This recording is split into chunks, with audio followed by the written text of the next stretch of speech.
Hi friends. Previous class में हम coordinate geometry के बारे में पढ़े थे।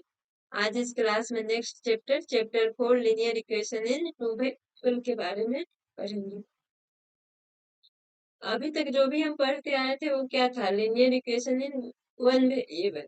जैसे अगर एक एग्जांपल लें, अभी तक हम लोग या तो x का एक ही वेरिएबल रखते थे, या तो जैसे कोई भी इक्वेशन हो 2x+4, 5y+3, या फिर √2x+4, यही सब के बारे में पढ़े थे। अगर इक्वेशन है ये सब ऐसे लिखा हुआ तो पोलिनोमियल है, इसके इक्वल टू अगर हम जीरो कर दे, जैसे 2x+4 इक्वल टू जीरो कर दे तो ये इक्वेशन कहलाता है, और सिंपल 2x+4 लिखेंगे तो एक पोलिनोमियल कहलाएगा। तो अभी तक ये सब में देखो तो क्या पढ़ रहे थे, एक्स ही था, मतलब जो वेरी कर रहा था, वेरिएबल मतलब वेरी कर रहा था, जिसका वैल्यू चेंज कर रहा था। जैसे x का वैल्यू 4 तो फिक्स रहेगा, 2 भी फिक्स रहेगा, लेकिन अगर x का वैल्यू 1 2 कुछ भी हम रख सकते हैं। तो अब देखो तो लीनियर इक्वेशन, इसलिए इसको कहते थे linear equation in one variable, मतलब कि इसमें एक ही वेरिएबल है, जो वेरी कर सकता है, जिसका वैल्यू चेंज कर सकता है वो x है। अब इसको निकालो तो linear equation in one variable का, जैसे 2x+4 इक्वल टू जीरो की इक्वेशन आ गया। तो अब इसमें x का वैल्यू क्या आ जाएगा, -4/2 इक्वल टू -2।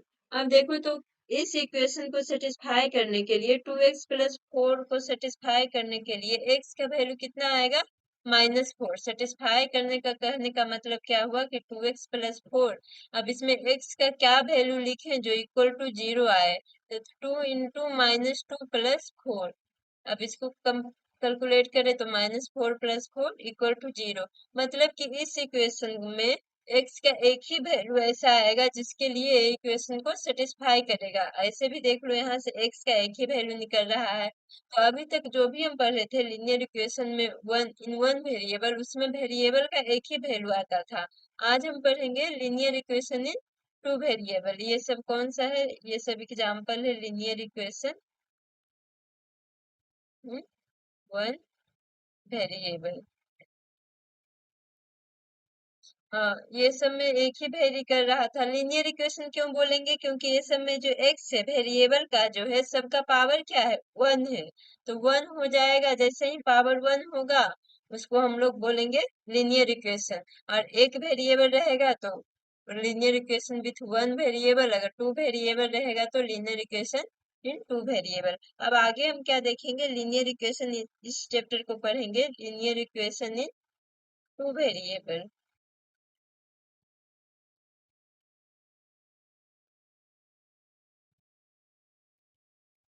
तो linear equation in two variable को रिप्रेजेंट करते हैं कैसे, ए x plus b y plus c equal to zero, जहाँ ए बी और सी क्या है, तीनों रियल नंबर है। रियल नंबर कहने का मतलब फिक्स वैल्यू है।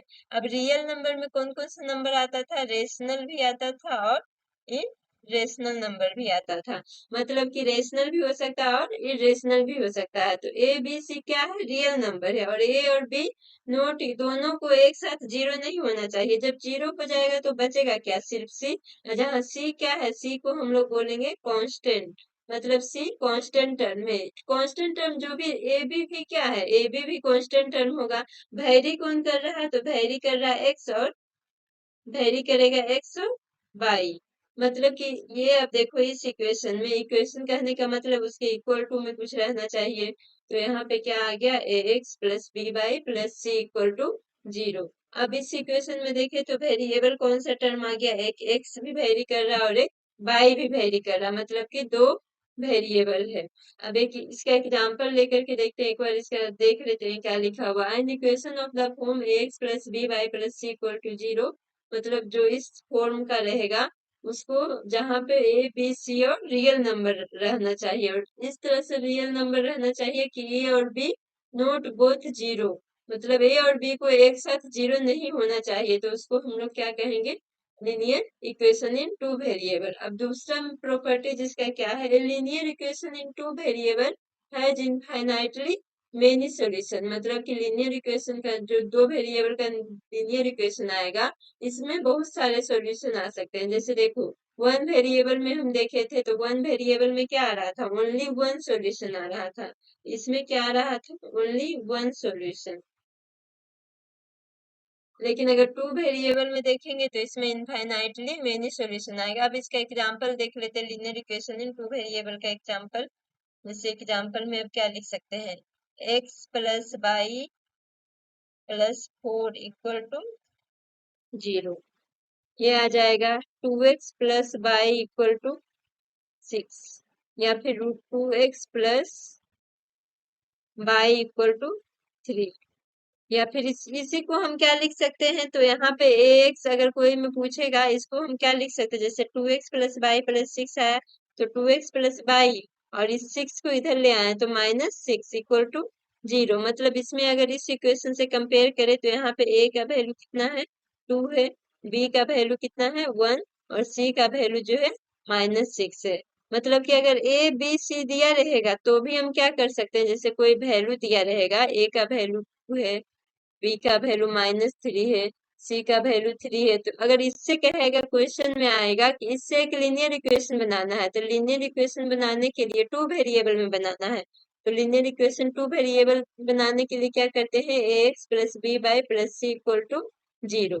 अब a के जगह पे 2x लिख देंगे, b के जगह पे कितना है -3 बाई, तो प्लस इंटू माइनस क्या आ जाएगा -3 बाई, सी की जगह पे कितना है, सी के जगह पे -3 माने हैं तो सी के जगह पे क्या आ जाएगा -3 इक्वल टू 0। यही आएगा। अब जैसे को देखो 2x प्लस 4 दिया रहेगा, अब क्वेश्चन में कहेगा कि 2x प्लस 4 को linear equation in two variable के फॉर्म में लिखो, linear equation in two variable, तो इसको भी हम लिख सकते हैं, रिप्रेजेंट कर सकते हैं। कैसे, देखो वैल्यू नहीं आएगा लेकिन हम इसको रिप्रेजेंट कर सकते हैं। ax को 2x लिखें और b के जगह पे हम लिख सकते हैं 0 इंटू बाई, इससे तो इसका वैल्यू चेंज नहीं हुआ, प्लस 4 इक्वल टू 0। इस तरह से कोई भी हम लीनियर इक्वेशन को अगर एक भी वैल्यू दिया रहेगा, यहाँ पे क्या बोले थे कि इस तरह से रहना चाहिए कि a and b are not both 0, मतलब दोनों को एक साथ 0 नहीं होना चाहिए। अगर दोनों एक साथ 0 आ जाएगा तो बचेगा क्या, बस कांस्टेंट टर्म बचेगा। तो इतना हम जान लिए हैं linear equation in two variable के बारे में। अब हम इसका सॉल्यूशन देखेंगे। जैसे कोई एग्जांपल यही ले लो, 2x plus y equal to 6, example में हम ले रहे हैं 2x plus y equal to 6। अब देखो तो यहाँ पे इस इक्वेशन में क्या हो रहा है, वैल्यू अगर x का अगर हम वैल्यू 1 रखते हैं, x बराबर 1 रखते हैं तो 2 into 1 plus y equal to 6, तो y का वैल्यू कितना आ जाएगा, 6 माइनस 2 मतलब 4। अगर यही इक्वेशन से देखे तो एग्जैक्ट जो वैल्यू आएगा वो क्या आ जाएगा, 2 के जगह पे x के जगह पे 1 रखेंगे, y के जगह पे 4 रखेंगे तो इस इक्वेशन को सेटिस्फाई करेगा, मतलब x के जगह पे 1 और y के जगह पे 4 रखेंगे तो वैल्यू 6 आएगा। अब अगर x बराबर 2 रखें तो 2 into 2 plus y equal to 6, अब वाई इक्वल टू कितना आ गया, 6 माइनस 4, वाई इक्वल टू 2 आ गया। अब तीसरा ले, x इक्वल टू 3 तो 2 into 3 plus y equal to 6, तो y इक्वल टू कितना आ जाएगा, 6 माइनस 6 मतलब 0। अब x इक्वल टू 0 भी रख सकते हैं, तो x इक्वल टू 0 रखेंगे तो 2 into 0 plus y equal to 6 मतलब y इक्वल टू 6 आ गया। इस तरह से इसका इस इक्वेशन का कितना सॉल्यूशन आ रहा है, तो देखो तो पहले हम इतना जितना निकाले कितना है, एक तो x इक्वल टू 1 आ रहा है, y इक्वल टू 4, इसी में अगर x बाई करे तो x equal to 1, y equal to 4, दूसरा कितना आ रहा है 2, y इक्वल टू भी 2, तीसरा कितना आ रहा है 3, y इक्वल टू 0, चौथा x 0 और ये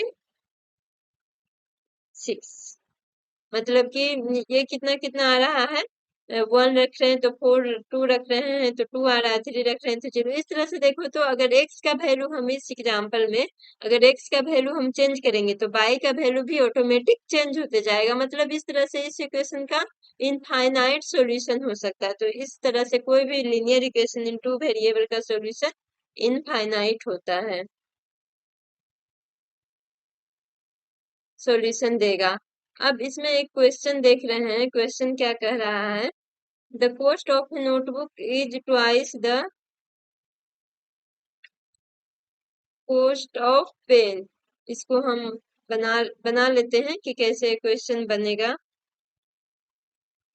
The cost of a notebook is twice the cost of pen. Write a linear equation in two variable to represent this statement. अब इस स्टेटमेंट को लीनियर इक्वेशन में लिखना है।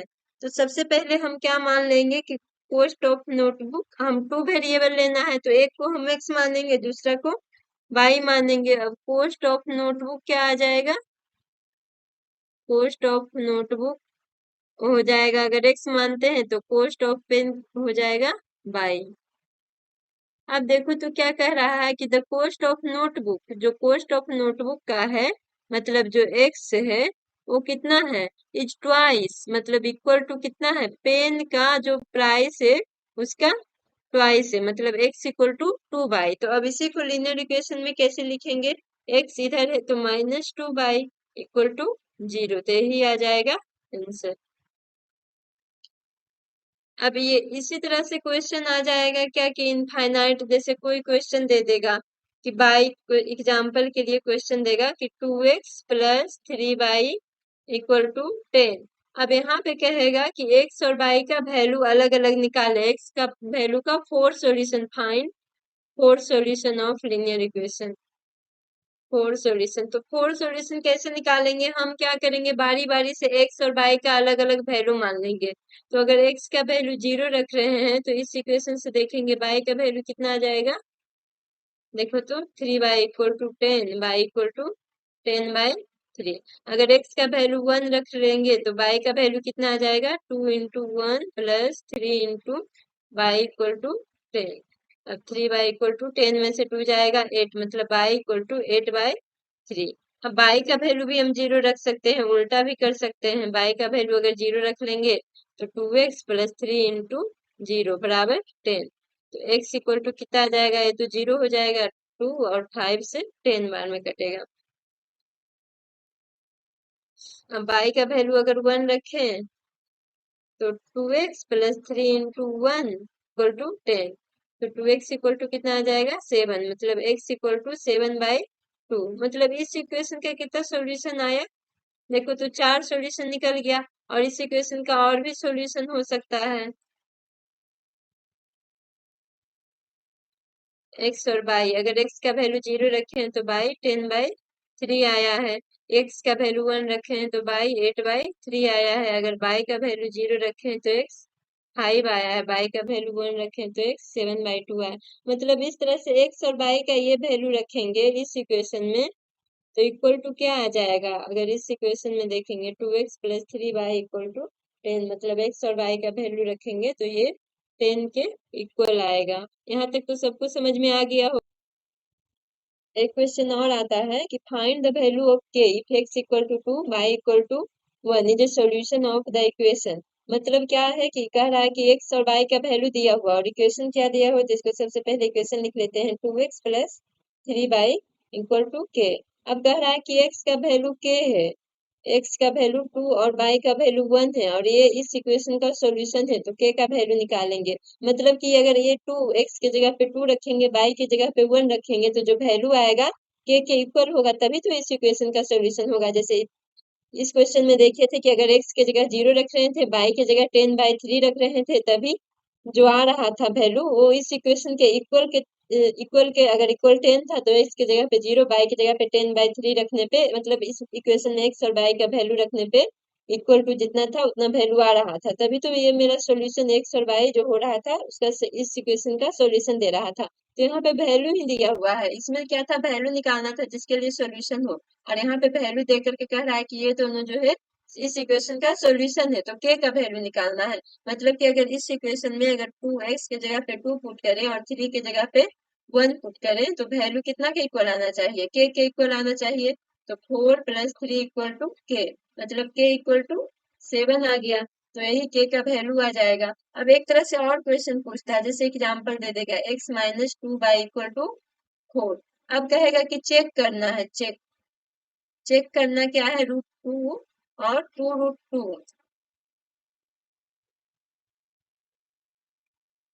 √2 और 4√2 इसका सॉल्यूशन है कि नहीं, √2 और 4√2। तो कोऑर्डिनेट ज्योमेट्री में क्या बताया था, जो पहला वैल्यू होता है एक्स का और दूसरा वैल्यू वाई का होता है। तो अब इस इक्वेशन में ये वैल्यू रखेंगे, अगर 4 के इक्वल आ जाएगा तो इसका मतलब कि ये दोनों इसका सॉल्यूशन होगा। तो एक्स की जगह पे क्या रखते हैं, √2, और वाई की जगह पे रखेंगे 2 इंटू 4√2। अब देखो तो इसको अगर इसको कैलकुलेट करें तो √2 माइनस 4 इंटू 2 8√2 आ जाएगा, मतलब कि -7√2 आएगा। तो 7√2 आ गया, वैल्यू कितना के इक्वल आना चाहिए, 4 के इक्वल आना चाहिए। तो 4 के इक्वल नहीं आ रहा, मतलब कि ये नॉट सॉल्यूशन है। अगर यहीं पे इसका और वैल्यू और कुछ कुछ वैल्यू दे देगा, कहेगा कि वो सब सॉल्यूशन है कि नहीं है, तो उसको भी निकाल लेंगे। जैसे 2 0 अगर कहेगा 2 और 0 इस इक्वेशन का सॉल्यूशन है कि नहीं, 2 और 0। तो x की जगह पे क्या रखेंगे 2, और माइनस y की जगह पे क्या रखेंगे 2। तो अब इसका निकाले तो 2 माइनस 4, मतलब कि -2 आ रहा है। ये भी इसका नहीं सॉल्यूशन नहीं, आना कितना चाहिए, x और y का वैल्यू रखने पे 4 के बराबर आना चाहिए। या एक तरह से इसको और कैलकुलेशन करते हैं, इसको पूरा लीनियर इक्वेशन में बदल लेते हैं, मतलब x minus 2y minus 4 equal to 0। अब इस वैल्यू को हम निकालेंगे, x माइनस 2y माइनस 4। अब जो भी जैसे x का वैल्यू 0 2 2 0 था, अब हम 0 और 2 रख के लिखते हैं, 0 और -2 अगर रखेंगे, 0 और -2, तो x की जगह पे क्या रखेंगे 0, y की जगह पे -2। अब इस इक्वेशन में देख रहे हैं 2 इंटू -2 और -4। अब देखो तो इसका वैल्यू कितना आ जाएगा, ये 2 -2 मतलब 4 आ जाएगा, माइनस माइनस प्लस 4 माइनस 4 मतलब 0 आ जाएगा। तो ये क्या आ जाएगा, ये इसका सॉल्यूशन आ जाएगा, मतलब 0 और -2 इस इक्वेशन का सॉल्यूशन होगा। बस इतना ही तरह का इस चैप्टर में क्वेश्चन है। आप लोग सभी एक्सरसाइज वाले क्वेश्चन को सोल्व कर लीजिएगा। अगले वीडियो में हम लोग नेक्स्ट क्लास के बारे में, नेक्स्ट चैप्टर के बारे में पढ़ाएंगे।